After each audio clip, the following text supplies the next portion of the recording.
Okay. మొత్తం అంతా మెటీరియల్‌తో మీరే వాళ్ళ ఇంకేం లేదు. ఓన్లీ 5,25,000 వాళ్ళు. ఇప్పుడు 5,25,000కి చాలా తక్కువకి వచ్చింది మీరు అన్నారనుకో, కామెంట్స్ వస్తాయి 525 మీకు తక్కువనా అని.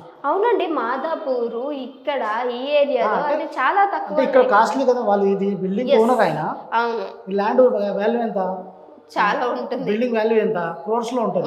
అవును. ఆయన 5,25,000 ఆయనకు తక్కువనే కదా.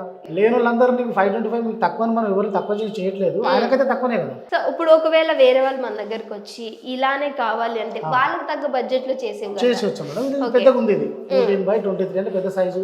ముందు వచ్చేసి మనకు ఒక షెడ్ వచ్చింది, తర్వాత ముందు సైడ్ కూడా ఆయనకు కార్గేటెడ్ కనిపించకుండా, కంటైనర్ అంటే కార్గేటెడ్ షీట్స్ ఉంటాయి, కార్గేటెడ్ కనిపించకుండా ఉండడం కోసం బయట సైడ్ కూడా సిమెంట్ కూడా వేసుకుంటూ ఇంకా కొంచెం తక్కువ బడ్జెట్ లో కూడా చేసుకోవచ్చు.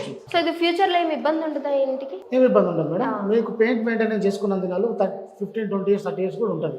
దీని మెయింటెనెన్స్ వదిలేసేస్తే ఏదైనా కొత్త కార్ తీసుకొని ఏదైనా మెయింటెనెన్స్ నీళ్ళలో పెట్టినా అది కూడా ఖరాబ్ అయిపోతుంది.